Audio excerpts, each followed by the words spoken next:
Merry Christmas, Happy Hanukkah, and Good Yule. Welcome to the Morristown Unitarian Universalist Fellowship, where we covenant to weave the threads of our separate lives into the fabric of community. A special welcome to all our visitors in the holiday season. We are an inclusive, welcoming congregation. Whoever you are, wherever you are on life's journey, you are welcome here. We adhere to the principles of Unitarian Universalism, which you can find on the back of the seat in front of you or in the Great Hall. Please feel free to take a card with you. Our offering today will support the Minister's Discretionary Fund, which is distributed throughout the year to help members of our community, both within and outside the fellowship, who are in need. Come join our solstice celebration. Enjoy each other's company and lots of activities outside on the grounds from 5 to 7 tonight.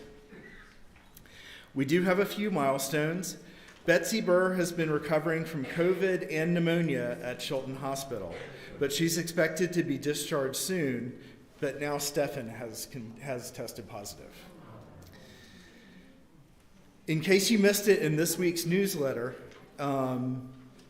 Stearns Matthews and Michael Hetrick's son, Pete Warren Hetrick, was born Tuesday. All reports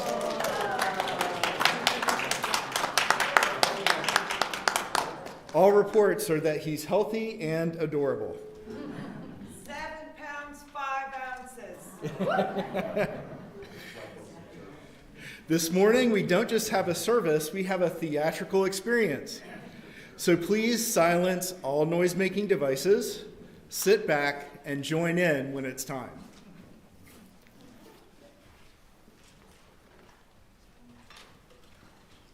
Charles Dickens was born in 1812, and in 1824, Charles was a 12-year-old and saw his father thrown into debtor's prison, a prison where he had to go, where he was put, because he could not pay all his bills.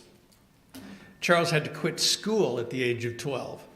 He worked every day in a factory, a black boot factory, putting labels on very dirty jars. He got 1 hour to eat one meal in that day. At 12 years old, Charles Dickens rented his own room and bought his own food and clothing.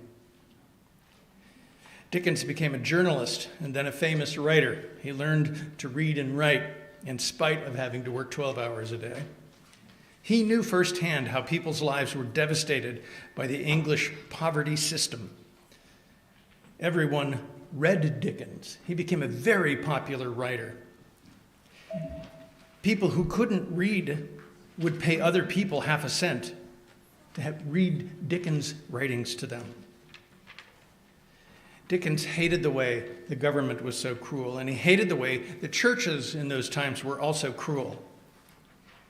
And after he paid a visit to the United States and attended the memorial of a Unitarian minister, William Ellery Channing, Dickens himself became a Unitarian Christian. Dickens' writings became a significant influence on removing the cruel laws of debtors' prisons and child enslavement in English factories. And after Charles Dickens read the works of William Ellery Channing's, this is when he wrote A Christmas Carol. It's pretty clear we still need Charles Dickens' stories and the kindness they preached. This is a special season. We will be celebrating the winter solstice here tonight, and soon it will be Christmas Eve, and the night we celebrate the birth of a Jewish religious educator whose life and words changed the minds and hearts of many on the side of goodness, generosity, and caring. And in honor of that birth, today we will tell the story of a man whose heart was changed. I won't, they will. It's going to be wonderful. Towards goodness in the course of an extraordinary night. So we invite you to start this service with our opening words by religious educator Sophia Lyons-Foz. Do we have that slide? There we go. This side, boys and girls, which side of the stage is this called? You guys remember? Stage right or house left, if you're in the house. And that side is stage or house right. So you guys are going to do the italic parts, stage left or house right? Yeah, sorry. That's going to make it simple for you. I like to complicate things. And we're going to do the first part. All right, you guys ready to start with me? For so the children come, and so they've been coming. Always in the same way they come, born of the seed of man and woman.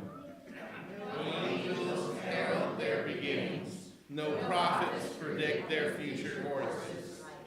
No wise men see a star to show where to find the babe that will save humankind.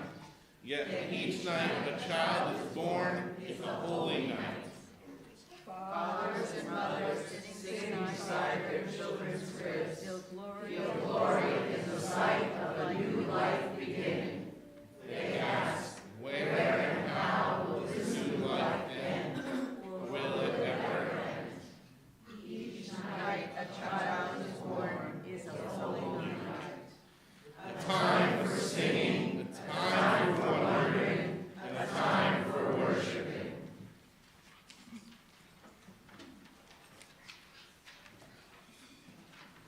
Today we'll be revisiting a well-known story by Unitarian English writer Charles Dickens. A Christmas Carol was first published 179 years ago tomorrow, on December 19, 1843, with the first edition sold out by Christmas Eve. Only a few years later, in 1849, another famous Christmas Carol was written, this one a song by an American Unitarian, Reverend Edmund Sears, who is pastor of the church in Wayland, Massachusetts. Please rise as you're able and join us in singing this well-known carol, It Came Upon a Midnight Clear.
Now we light our chalice, speaking together Charles Dickens' words.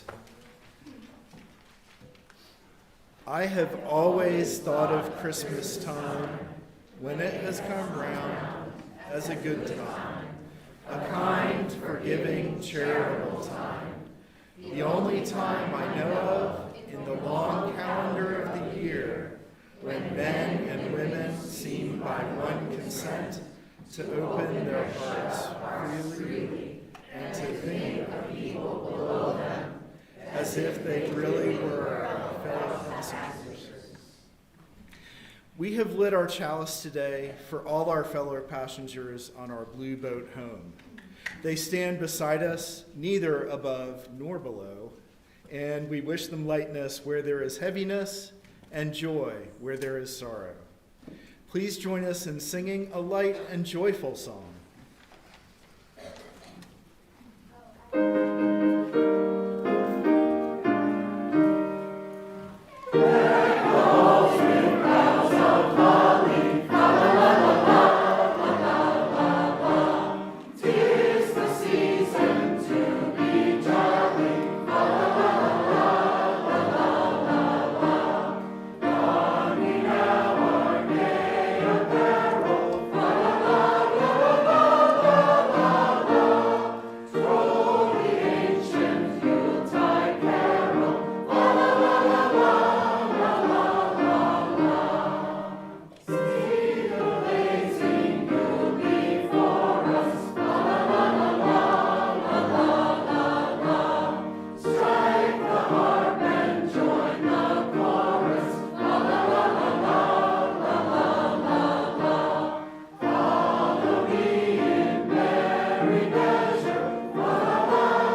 1943, shortly after visiting Unitarians here in the United States, and then shortly after joining a Unitarian church in his country, England, Charles Dickens wrote the beloved story called A Christmas Carol.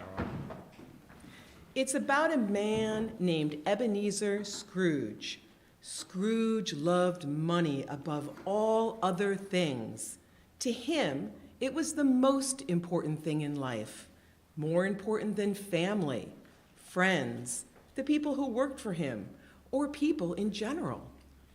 Let us see what Dickens said happened to Scrooge one fateful Christmas Eve. Let's start our Christmas season play.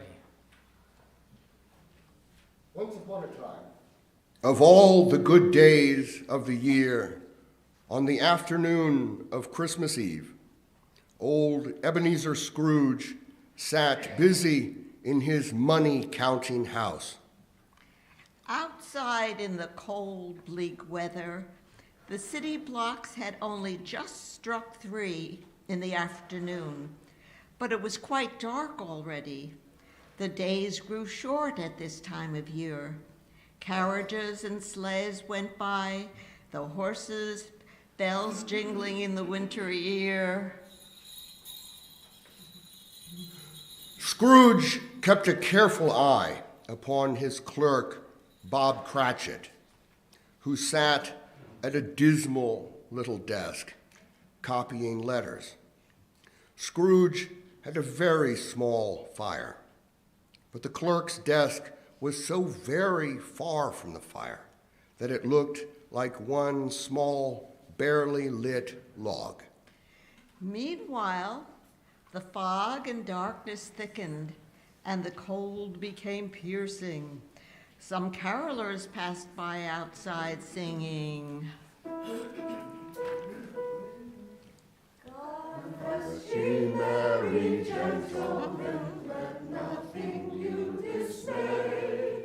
Remember Christ our Savior was born on Christmas Day, to save us all from Satan's power when we were gone astray. Oh, tidings of comfort and joy, comfort and joy. Oh, tidings of comfort and joy. Merry Christmas. Bah humbug! Merry Christmas! Thank you. Can you little beggars move on? Merry Christmas. If I had my way, anyone who said Merry Christmas would be cooked in their own Christmas dinner. Merry Christmas. Back to work. At length, the hour of closing arrived, and Bob Cratchit, the clerk, stood up and put on his scarf.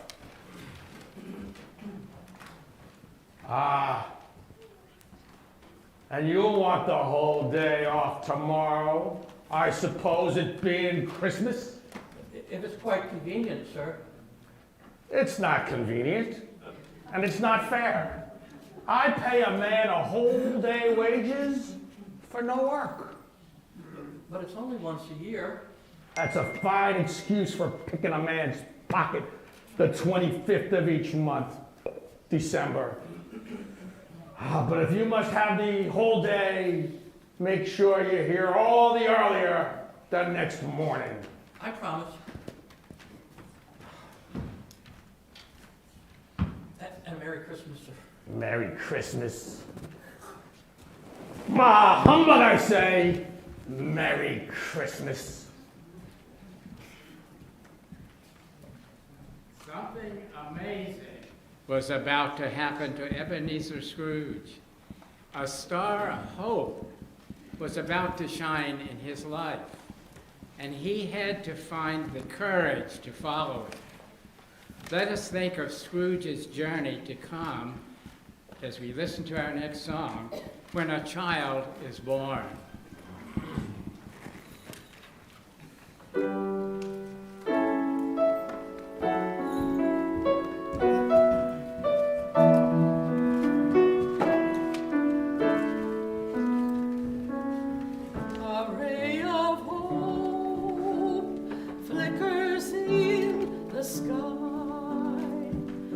A tiny star lights up way apart.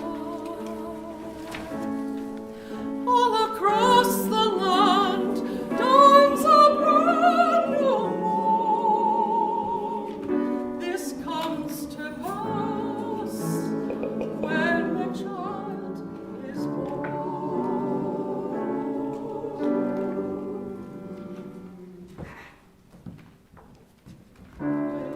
It sails on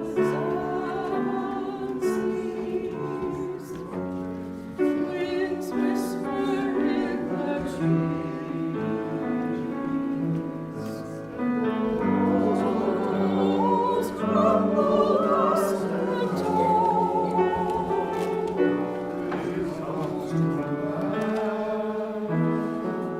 When a child is for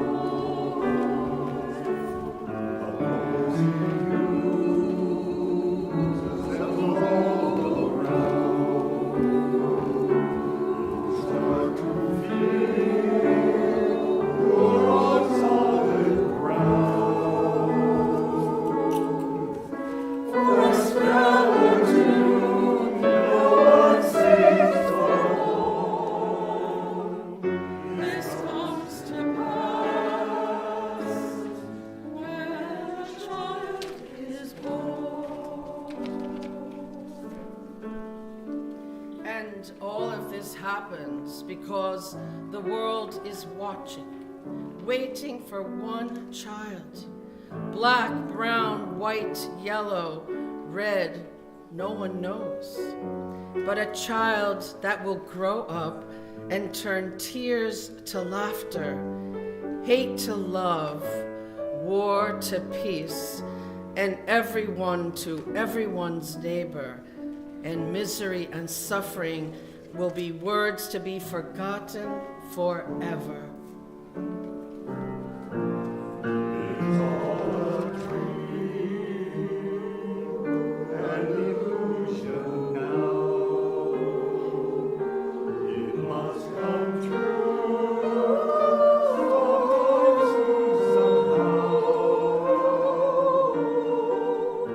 All across the land dawns a brand new morn. This comes to pass when a child is born. This comes to pass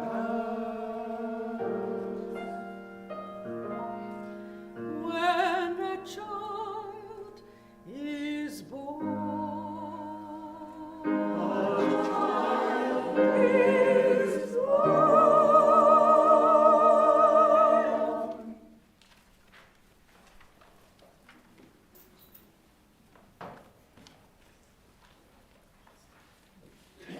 How do you like the story so far?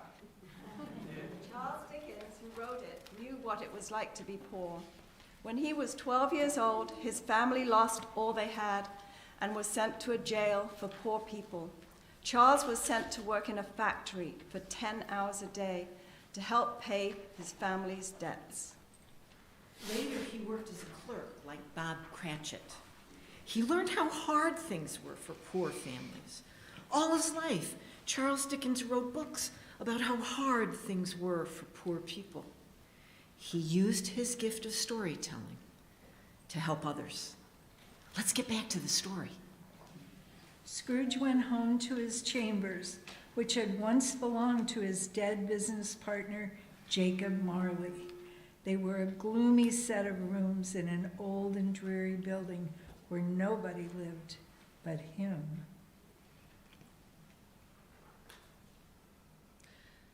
The yard around the building was so dark that Scrooge had to grope with his hands. As he found the doorknob and put the key to lock, he saw not a knob, but the face of Jacob Marley.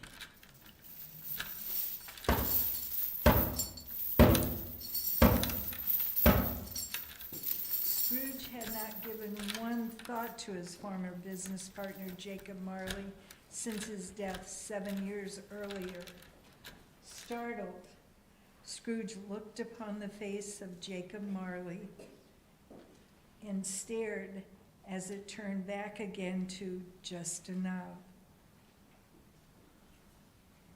Scrooge put his hand upon the key, turned it sturdily. Then he walked in and lit his candle. Humbug! Scrooge walked through his rooms to see that all was right. Nobody under the chair, nobody under the bed. He lit a small fire in the grate. Quite satisfied, he sat down before the fire in his dressing gown and his nightcap. Humbug!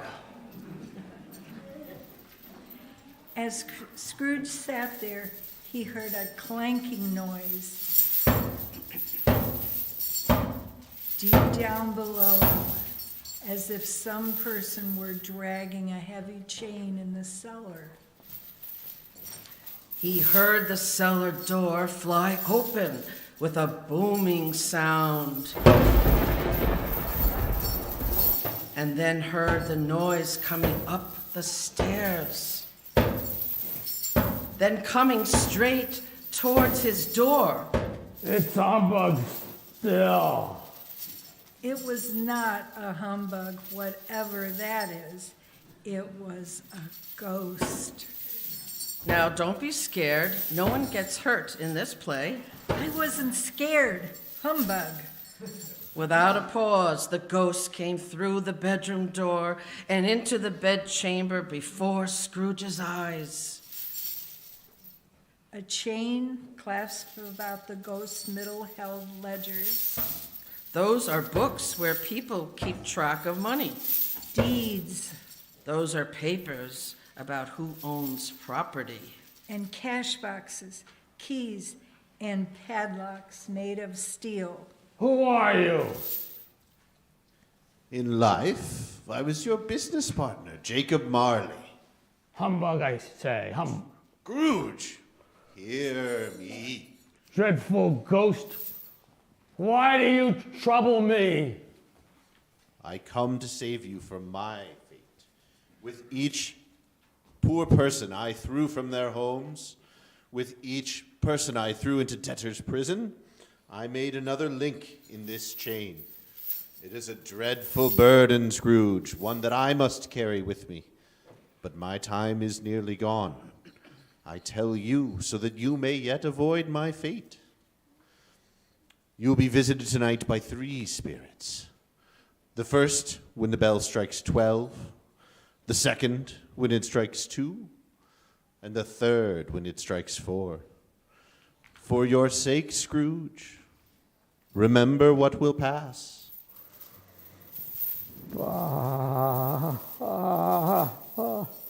Scared and tired, Scrooge fell into a fitful sleep in his chair. Ebenezer went to sleep, to dream, perhaps of another child born, like him, into poverty and hunger, in the bleak midwinter, long ago.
Now, I said that Scrooge loved money more than friends, but maybe he had one friend anyway.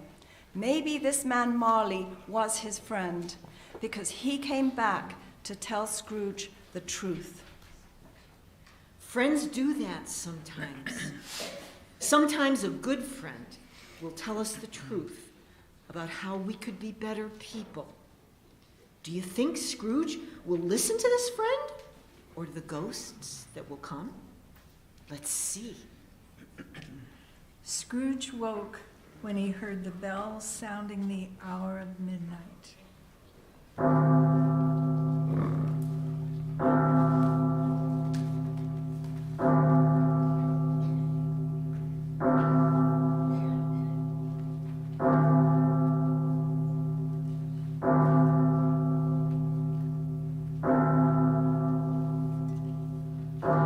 In the room, as Scrooge found himself face to face with an unearthly visitor, it wore a tunic of the purest white and a lustrous belt with the dress trimmed with summer flowers. I am the ghost of Christmas past. As the ghost spoke these words, she clasped Scrooge's hand, and they passed through the wall, and soon stood upon a country road with fields on either side.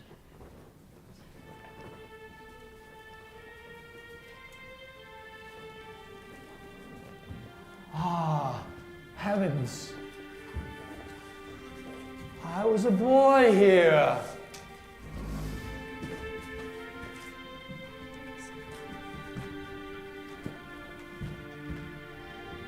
Walking the road, he recognized every gate and post and tree. Soon, they came to a school. This school is not quite deserted. A solitary child, neglected by his friends, is left there still. Scrooge beheld himself as a child, thin, cold, alone at Christmas time in the old school, with no one to care for him. I know this boy. Scrooge sobbed as he remembered what a sad child he had been, always alone on Christmas Day.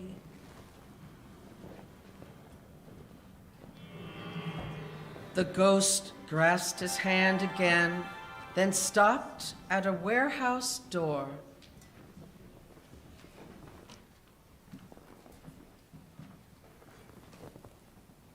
Ah, it's Fezziwags. I had my first job here. Inside the warehouse, at the side of an old gentleman sitting behind a high desk, Scrooge cried out, Ah, Fezziwag, bless his heart, he's alive again. Yo ho there, Ebenezer, Dick. Scrooge's former self, now a young man, stopped his work and brought his fellow apprentices to Mr. Fezziwig's desk. Yo ho, my boys, no more work tonight. Christmas Eve, Ebenezer. Christmas Eve, Dick. It's time for our party, boys. Ah, the Christmas party. He threw such marvelous parties. Plenty of punch and pie and cake. It was marvelous. Of course, it cost a fortune. Scrooge could scarcely believe his eyes, seeing himself as he was then. As the jolly Christmas party began, Scrooge caught sight of a young girl, Fezziwig's daughter, Belle. Ah, Belle, as lovely as ever. She always took my breath away. But that's before I went to work for Marley and I got infected with greed.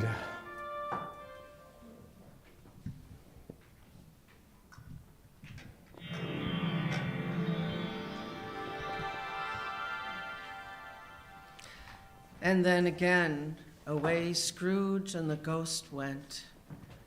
Again, Scrooge saw himself, a bit older now, a man in the prime of his life, with an eager, greedy, restless motion in his eyes.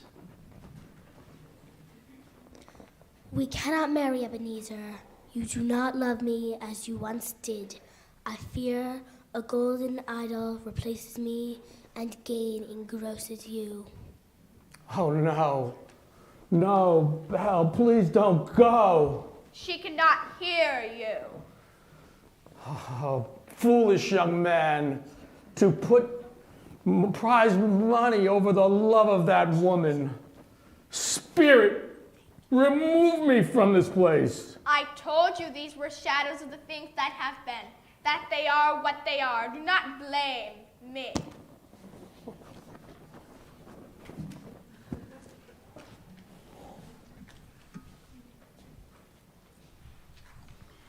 When the star of truth shone into Scrooge's life, he had the courage to follow and to see what treasures its light revealed. Some were painful, but valuable all the same.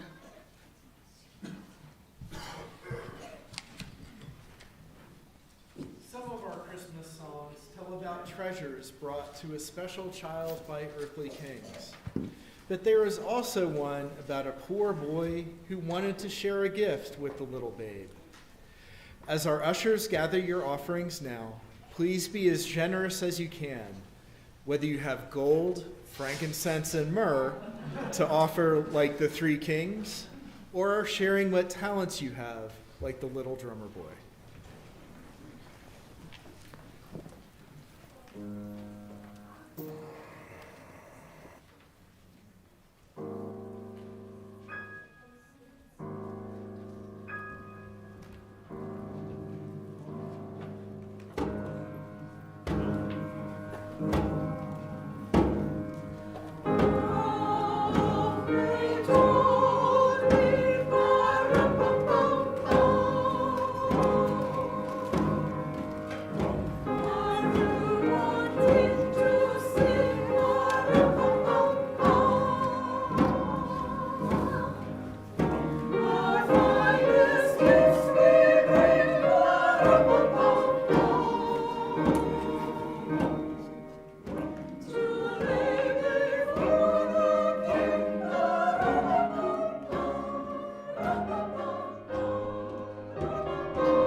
bedchamber and fell heavily back to sleep.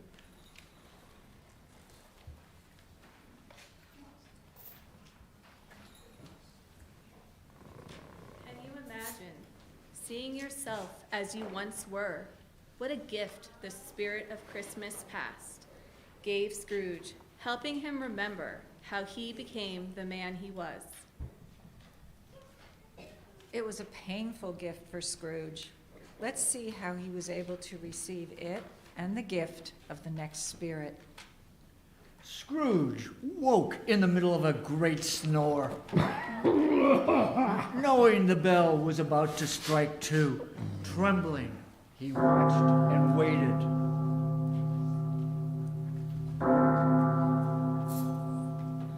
He saw a blaze of ruddy light, which was more alarming than a dozen ghosts.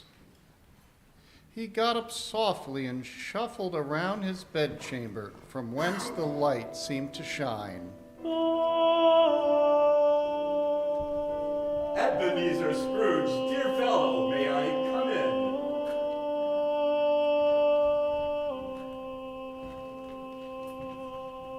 in? Heaped around the ghost, forming a kind of throne, were turkeys, geese, game, poultry, great joints of meat, long wreaths of sausages, mince pies. I guess they weren't vegetarians, were they? But there were also plum puddings, barrels of red-hot chestnuts, cherry-cheeked apples, juicy oranges, luscious pears, and seething bowls of punch. I am the ghost of Christmas present. Spirits, conduct me where you will.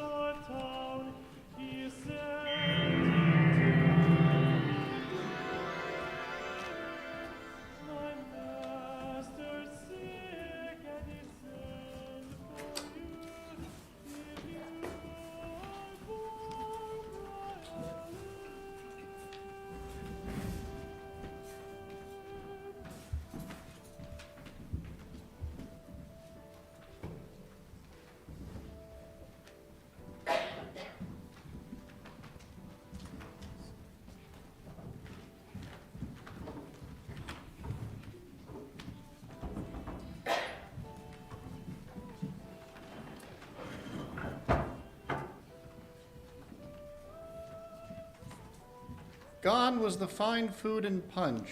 Gone was the bedroom and warm fire. Instead, Scrooge and the ghost of Christmas present stood on the threshold of Bob Cratchit's door.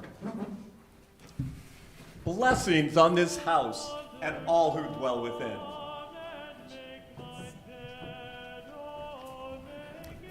They went through the door as if it were merely a mist. Inside, they found a merry bustle as the Cratchit family prepared for Christmas dinner. Why, it's Bob Cratchit. This must be his house. This must be his family. The Cratchit children set places for everyone. Bob took his son Tiny Tim beside him. Tiny Tim was small and thin and sickly. He could not walk very well and needed a crutch to get along. Who is this tiny fellow? That is Tiny Tim. Why does he carry a crutch?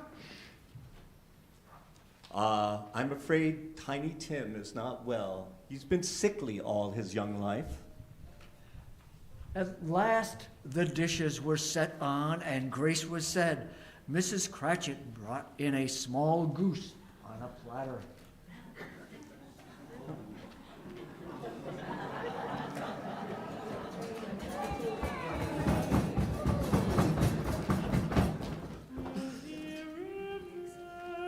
A toast to the founder of the feast, Mr. Scrooge. Founder of the feast, indeed. How can you support a fine family like this on such a small salary? My dear, it is Christmas, and we are meant to be generous with everyone, even Mr. Scrooge. To Mr. Scrooge, then, God bless him. Yes, a Merry Christmas to us all, my dears. God bless us.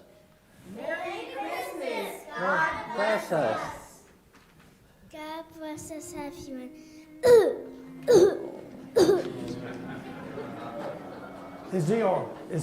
Is Tiny Tim okay? I fear I see a vacant seat in that poor chimney corner and a crutch against the wall, without an owner carefully preserved. Oh no. Will Tiny Tim live? If these shadows remain unaltered, the child will die.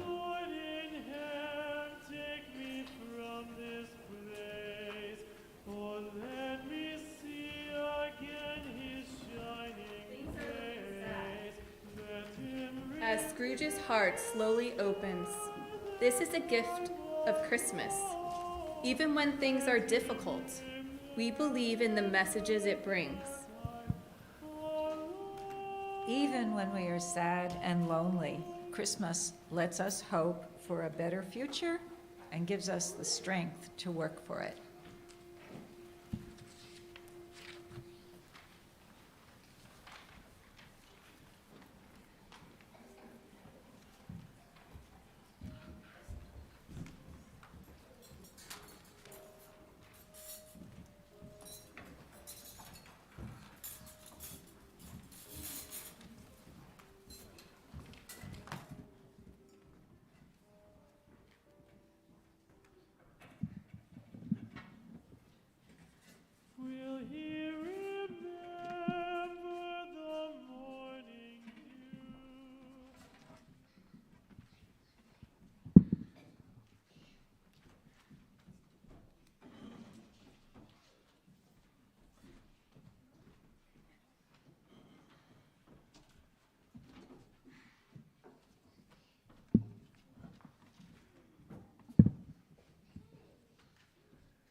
I'm dreaming tonight of a place I love even more than I usually do. And although I know it's a long road back, I promise you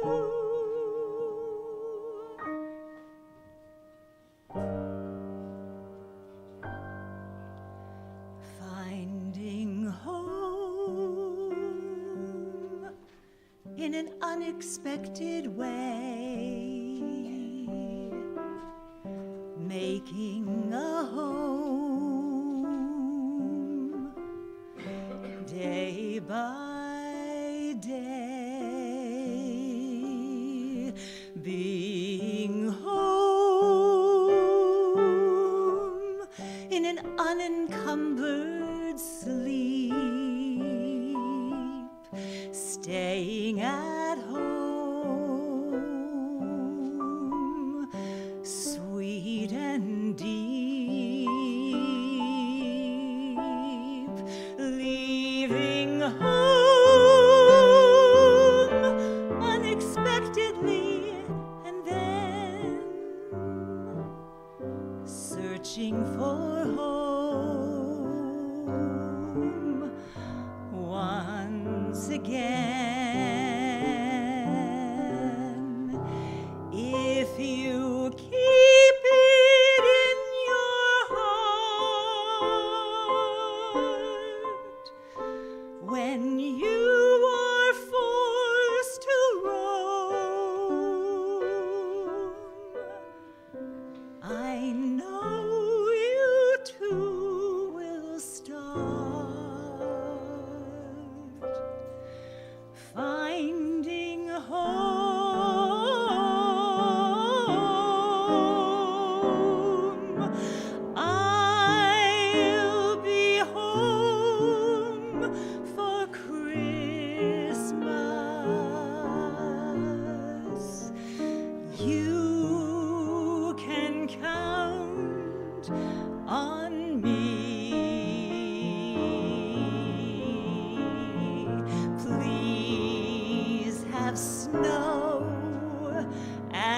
mistletoe and presents under the tree.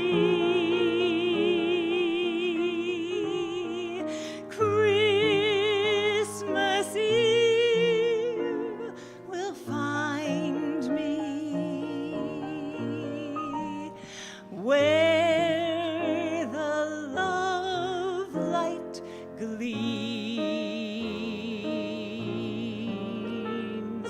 I'll be home for Christmas, if only in my dreams,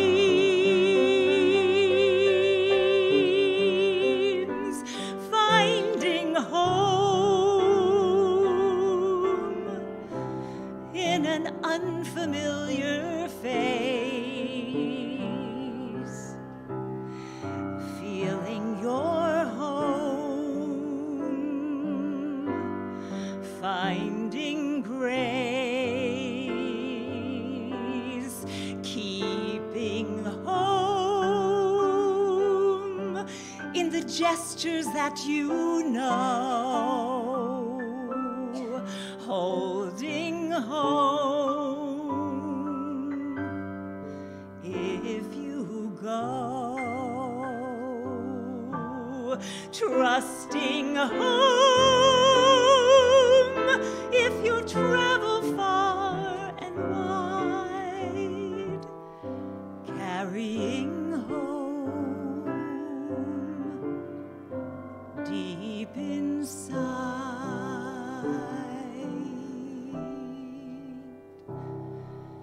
deep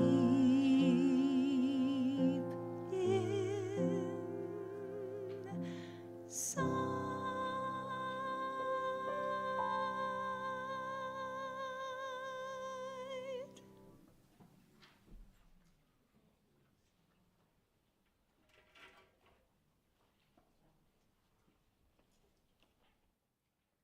Because of the gift of truth from the ghost of Christmas past, Scrooge has seen himself as a lonely child, transformed into a man more inspired by greed than love. Because of the gift of the ghost of Christmas present, Scrooge has been seen the hidden home life of his worker, Bob Cratchit. He has seen a sickly child who has blessed everyone. This touches the old miser's heart. It must have made Scrooge think, here was a boy whose life was even worse than his own had been, except this child had a loving family. What gift do you think the next spirit will bring? And how will Scrooge react? Let's find out.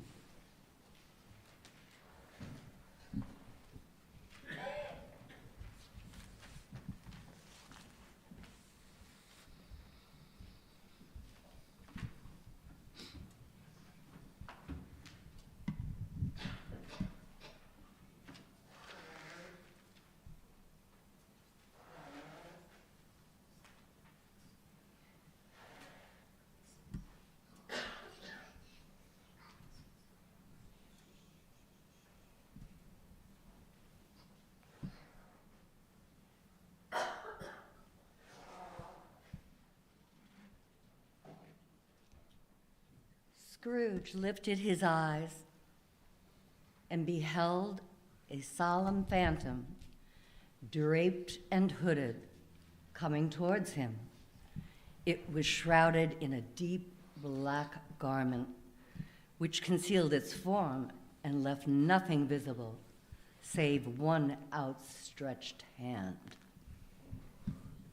Am I in the spirit, in the presence of the spirit of Christmas yet to come? The ghost answered not. And you will show me the shadow of things that have not happened yet, but will happen in time. Is that so, Spirit? Although used to ghostly company by this time, Scrooge feared the silent shape so much that his legs trembled beneath him, and he found that he could hardly stand. Lead on, lead on. The night is waning fast, and I know my time is precious. Lead on, Spirit. Scrooge looked to find himself outside Bob Cratchit's house once again. Oh. Wow, why are they weeping? Spirits. The spirit said nothing, just pointed to Bob Cratchit coming up the street, head bowed down. I'm sorry I'm late, my dear. I was at the churchyard, visiting Tiny Tim's grave. I promised him I would visit it often. Oh, Bob, I miss him so much. So do I, my dear. So do we all. Oh no, cruel spirit. Is there anything that can be done to save Tiny Tim? The spirit said nothing, but raised one ghastly arm and pointed.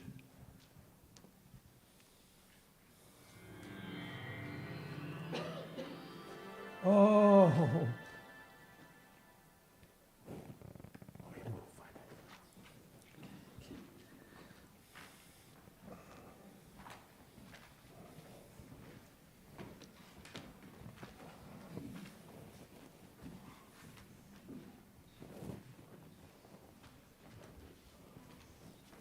Where are we?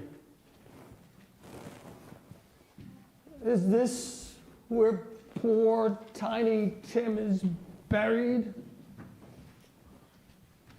The ghost said nothing, but merely pointed at a headstone.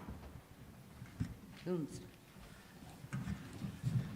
Scrooge crept towards it, trembling as he went, following the finger. He read upon the stone of a neglected grave his own name. Ebenezer Scrooge. Oh no, Spirit, oh no. Spirit, hear me. I'm not the man I used to be. Good Spirit, assure me that I can change the shadows you have shown me if I change my life. I will honor Christmas and carry it in my heart all the year. I will live in the past, the present, and the future. The spirit of all three shall strive within me. I will not forget the lessons that they learned, that they taught me. Spirit, tell me that I may wipe away the writing on the stone. Holding up his hands in one last prayer, he saw an alteration in the ghost's hood and dress. It shrank, collapsed, and dwindled down into a bedpost. Oh, I will live in the past, the present, and the future. The spirit of all three will strive within me. Oh, Jacob Marley, heaven and Christmas time be praised. I say this on my knees, oh Jacob, on my knees. Thank you for warning me. Thank you for giving me another chance.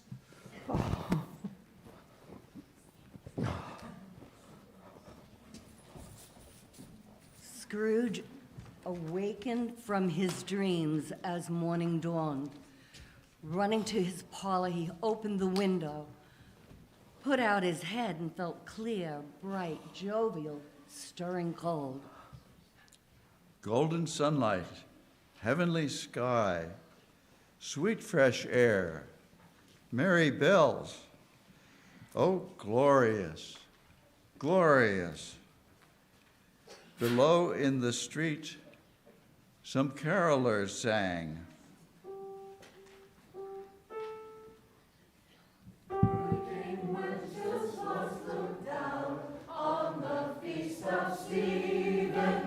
When the snow lay round about, deep and crisp and even, brightly shone the moon that night, though the frost was cruel. When a poor man came in sight, gathering winter fuel. Oh, what a fine king he was! What a fitting tale of kindness and charity!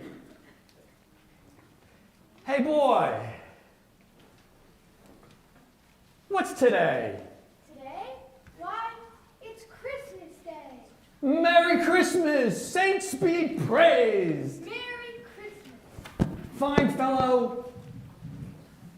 Is that prize turkey still hanging down at the shop? You know the one. It's as big as you. It's hanging there now. Well, go ahead and buy it and bring it on back here. Yes, sir, Mr. Scrooge. Oh,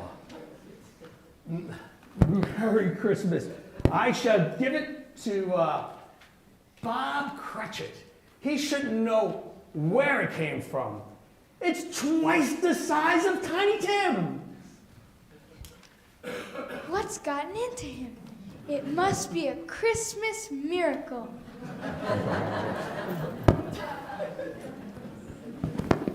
Scrooge dressed himself all in his best, and at last went out into the streets. Scrooge regarded everyone with a delighted smile.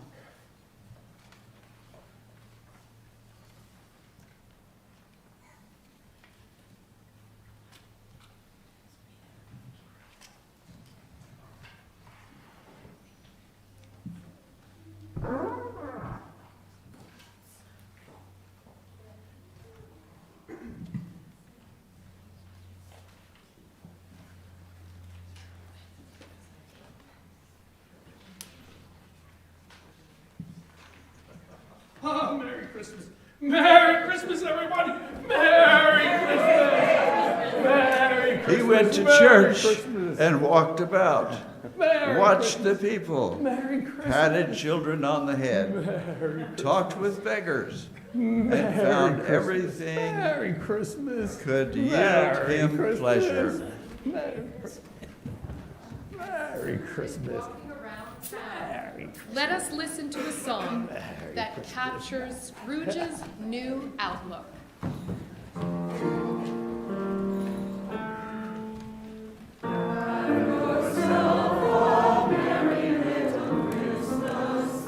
Let your heart be light. From now on, our troubles will be out of sight.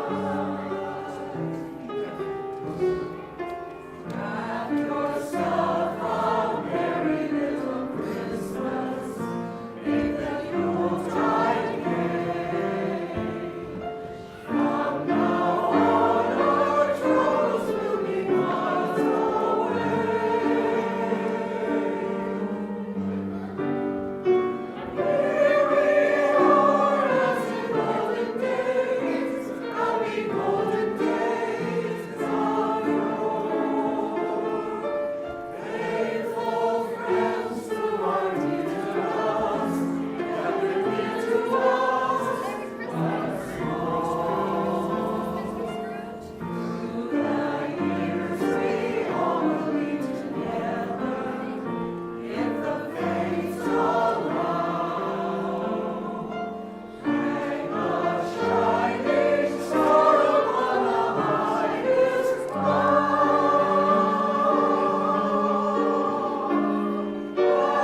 The day after Christmas, Scrooge was early at the office. He was waiting when Bob Cratchit entered, a little late. Bob Cratchit? What do you mean coming in so late? I'm very sorry, sir. It won't happen again. Bob, I can't take it any longer. Therefore, I am going to raise your salary. Raise it? Raise it, sir? Are you feeling well, Mr. Scrooge? I've never felt better, Bob. Never felt better. And may it be a merrier Christmas than I have given you in the past. Oh, thank you. Thank you, Mr. Scrooge. Are you serious? Not only... Merry Christmas. Not only am I going to raise your salary, Bob, I am going to provide Tiny Tim with the finest medical care available. Tiny Tim, how do you know about my son, Oh, sir? never you mind that. I have this most amazing tale to tell you, which you would never believe. We shall discuss this very evening over a cup of Christmas punch. Oh. But first, let us think of what we can do to help the poor people who rent apartments from me. Oh, yes, sir. Scrooge was better than his word. He did it all, and infinitely more. And to Tiny Tim, who did not die, he was a second father. He became as good a friend, as good a master, and as good a man as the good old city knew. And it was always said of him, from that great night forward, that he knew how to keep Christmas well. May that truly be said for all of us. And so, as Tiny Tim observed, God bless us, everyone. Let's rise and sing together a song written by another Unitarian poet of long ago, Henry Wadsworth Longfellow. He was experiencing the painful days of the Civil War, and still he had felt hope for peace and goodwill on earth when he wrote, "I heard the bells on Christmas Day."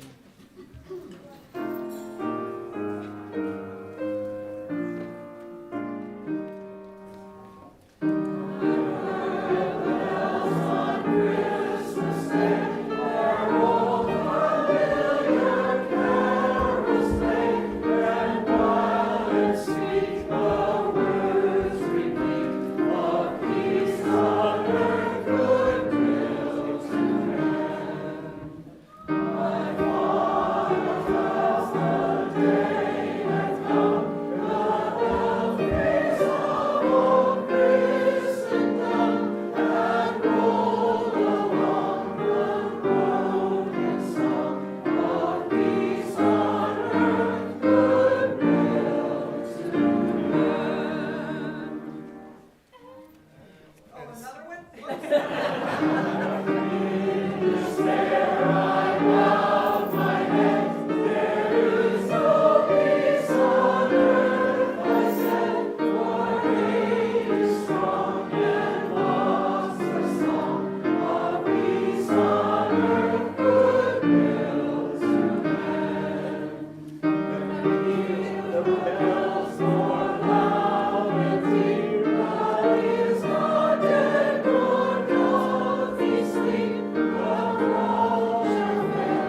Christmas story is ended, but the work of Christmas remains with us throughout the year.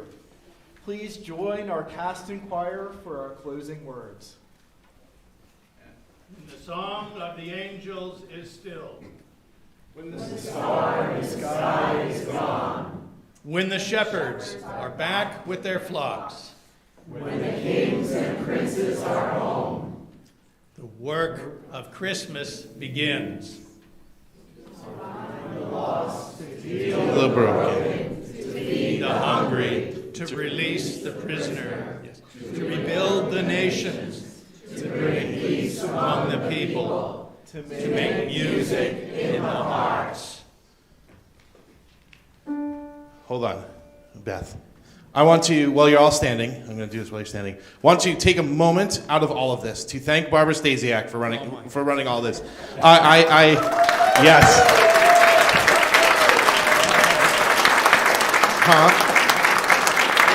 I'm not done. Okay. With this script and said, let's do it. And we put a thing out, and no one responded to me in my emails. And I sent Barbara a note, and I said, let's not do this. And she said, no, we're going to do it. And she did this, and put in all this work, all these wonderful people in here. So I want to thank her. And I'm touching the thing, aren't I? And all of these people for doing this in here. There's a lovely multi-generational thing together, adults and children and families and all sorts of people working together to put this on. And it was such a lovely play and experience. So thank you all to you all for doing this. Putting in a lot of work. Excellent. All right, let's sing that song.